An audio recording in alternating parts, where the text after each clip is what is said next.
Ini videonya ada, jutaan orang nonton, kita semua sepakat bahwa ini tidak etis. 100% masyarakat menganggap bahwa ini tidak boleh dilakukan seharusnya gitu ya. Tapi mereka masih menyangkal bahwa ini fitnah, itu tidak ada, itu hoax dan sebagainya.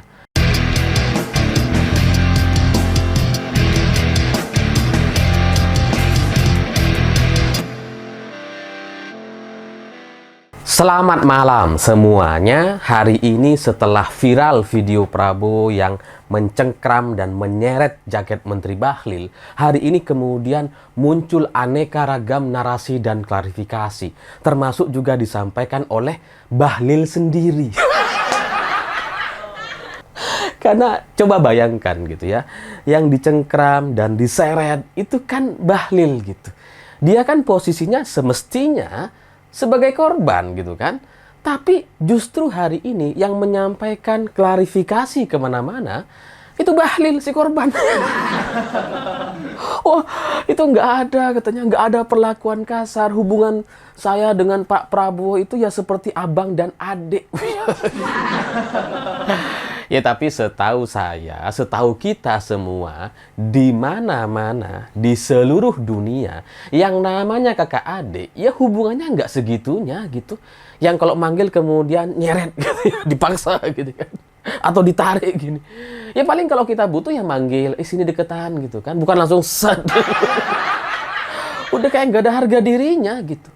Kalaupun misalkan Bahlil merasa dia tidak dikasari, katanya dia tersenyum, oh dia bahagia tersenyum. Ini menunjukkan mentalnya tuh emang mental-mental orang yang sudah sangat-sangat tertekan atau orang yang tidak punya power sama sekali. Ini kan jadi kita teringat dengan cerita-cerita KDRT di rumah tangga gitu ya. Kan ada banyak sekali cerita perempuan yang kalau dipukul atau diperlakukan tidak baik oleh suaminya, tapi kemudian masih mempertahankan rumah tangganya, bukan malah keluar gitu. Banyak seperti itu dan merasa enggak apa-apa, itu cuma bercanda kok. Itu sudah biasa kok katanya. Sama seperti narasi-narasi seperti yang muncul belakangan ini. Mirip seperti orang KDRT yang dipukul atau diperlakukan tidak baik, tapi kemudian tidak berani melawan dan tidak berani untuk melaporkannya ke kepolisian. Bahkan cenderung untuk menutup-nutupinya. Seolah-olah enggak ada apa-apa. Oh ini jatuh, oh ini enggak sengaja dicium tikus. itu itu gambarannya gitu. Jadi kalau saya mengibaratkan seperti jongos di masa dulu gitu ya, yang disuruh apa aja mau, yang disuruh nyium-nyium kaki aja mau, ya inilah mental seorang menteri hari ini. Dan itu bagi saya sangat-sangat merusak sekali. Apalagi setelah itu Bahlil juga menganggap bahwa ini adalah bagian dari pengalihan isu karakter Prabowo katanya. Karena Prabowo itu orang baik. Ini gimana ceritanya sih kok dibolak-balik gitu ya? Yang namanya Prabowo, kan kita sudah tahu. Yang gebrak-gebrak meja itu kan kita bisa lihat. Yang emosional, temperamen, itu kita bisa lihat gitu. Jadi kalau kemudian hari ini dia narik Bahlil seperti itu, kita nggak kaget sebenarnya. Yang kita kagetkan, kalau kemudian Bahlil memberikan pembelaan dan menganggap bahwa ini adalah pengalihan isu. Yang pengalihan isu ya konsultan politik kalian. Yang memframing, yang membranding bahwa seolah-olah Prabowo itu gemoy, santun, asik gitu ya. Padahal yang nggak sama sekali, sebenarnya letoy, nggak kuat berdiri gitu kan. Itu faktanya, sudah keriput, nggak gemoy sama sekali gitu. Jadi kalau yang disebut dengan pengalihan isu, yaitu yang dilakukan oleh konsultan politik kalian. Apalagi ketika mendengar pembelaan-pembelaan dari TKN Prabowo Gibran, yaitu Nusron Wahid gitu. Sampai bawa-bawa nama Allah. Subhanallah, Masya Allah, ini fitnah apa lagi? Bingung ya? Videonya udah nyebar di mana-mana, ditonton oleh jutaan orang, baik itu secara live di TV dan di sosial media, di berbagai akun itu ditonton jutaan orang gitu ya. Tapi menganggap bahwa cerita itu masih sekedar fitnah. Oke, kalau kayak gitu, mari kita simak dulu video berikut ini. Kali ini saya akan mempersilahkan untuk calon wakil presiden nomor urut 1 untuk memberikan pertanyaan ke calon wakil presiden nomor urut 3. Nomor urut 1 untuk memberikan pertanyaan ke calon wakil presiden nomor urut 3. Nah, kalau kalian sudah nonton video tadi atau nonton lagi video ini, apakah kemudian segala klarifikasi, narasi, dan pembelaan yang disampaikan oleh kubu Prabowo itu menjadi ada artinya? Kan nggak ada gitu. Semua pembelaan dan narasi itu nggak jadi valid lagi karena buktinya ada gitu.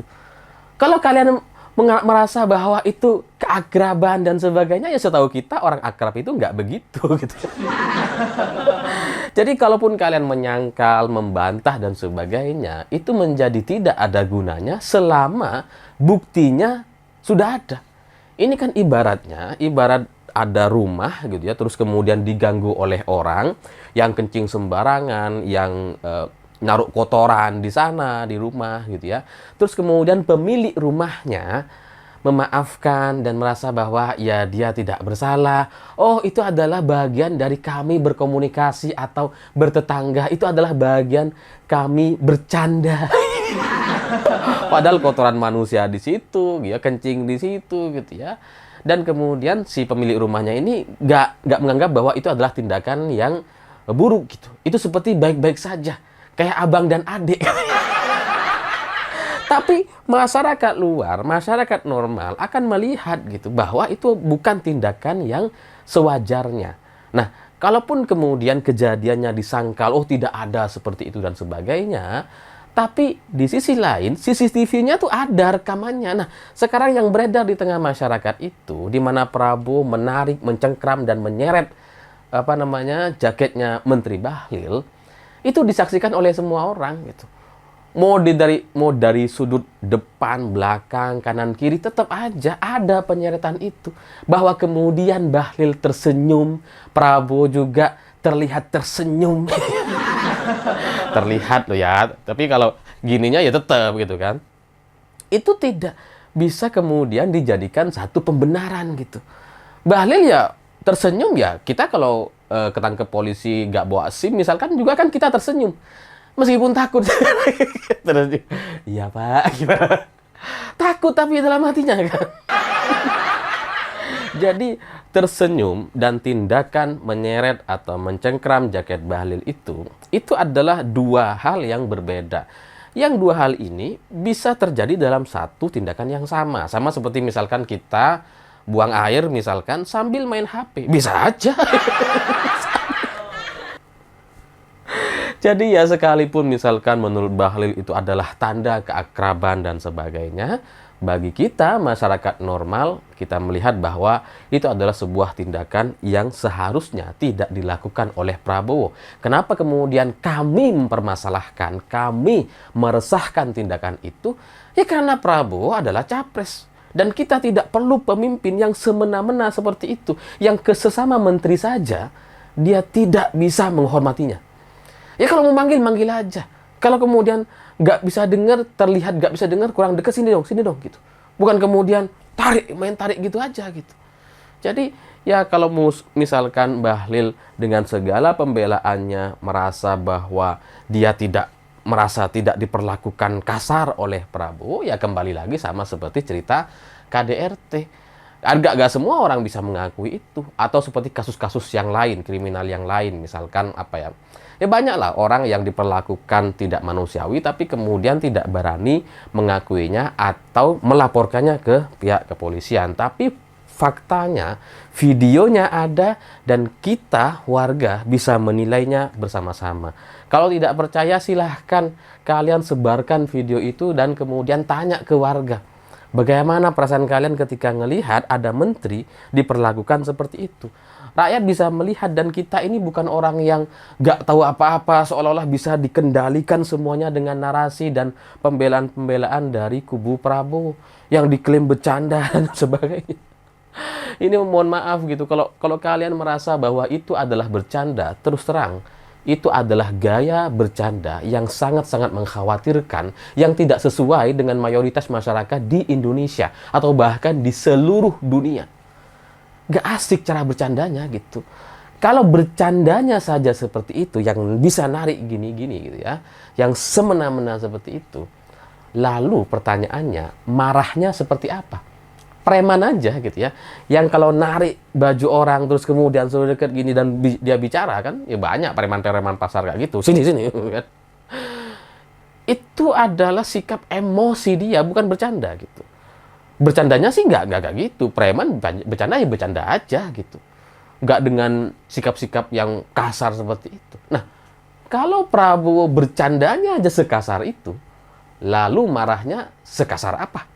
Itu kan yang menjadi pertanyaan. Jadi, narasi-narasi yang dibangun hari ini oleh kubu Prabowo Gibran justru kemudian membakar amarah masyarakat semakin besar. Sehingga menimbulkan banyak sekali pertanyaan. Kalau di ruang publik, di hadapan banyak orang, disaksikan oleh ratusan orang, secara live, secara ada di tempat, kemudian disaksikan oleh banyak mata di seluruh penjuru Indonesia yang menyaksikan live dari kamera media, gitu ya. Kalau dia bisa berbuat seperti itu, semena-mena itu, bagaimana kemudian yang dia lakukan kalau dia ada di ruang tertutup atau di dalam kantornya, yang tidak banyak orang melihat, yang hanya ada 5 atau 7 orang saja. Bisa kebayang apa yang akan dia lakukan kalau dia dalam posisinya marah. Kalau bercandanya aja sudah bisa nyeret seperti itu. Itu kan yang menjadi pertanyaan, dan ya mungkin jawabannya tidak akan pernah ada. Karena yang sudah jelas-jelas ada buktinya malah dianggap fitnah. Ini videonya ada, jutaan orang nonton, kita semua sepakat bahwa ini tidak etis. 100% masyarakat menganggap bahwa ini tidak boleh dilakukan seharusnya gitu ya. Tapi mereka masih menyangkal bahwa ini fitnah, itu tidak ada, itu hoax dan sebagainya. Bagaimana mungkin untuk satu video yang sudah jelas-jelas seperti itu masih disebut sebagai fitnah? Ya maka wajar kalau kemudian ada banyak cerita-cerita lain yang videonya tidak ada, sebenarnya ada sih. Itu kemudian dianggap sebagai hoax, fitnah, dan sebagainya. Ya, bagi saya, tidak semua kesalahan itu ada videonya.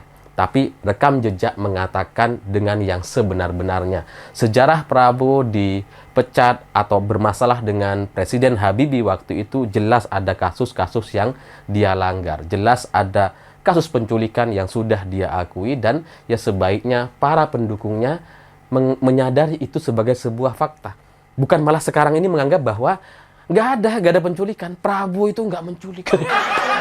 Saya nggak percaya Prabowo itu menculik. Itu kan jadi wajar kalau kalian dianggap kemudian tidak waras. Dan karena tidak waras itulah kalian menjadi mendukung Prabowo. Loh, yang jelas buktinya aja masih kalian dukung gitu. Jelas ini buktinya. Masih dibilang fitnah lah gimana. Ya semoga kita semua berharap semoga masyarakat Indonesia 99%-nya itu adalah masyarakat yang waras. Kalaupun ada yang nggak waras, ya semoga 1% atau kurang dari 1%-nya saja. Saya pikir itu. Terima kasih sudah menonton. Begitulah kura-kura.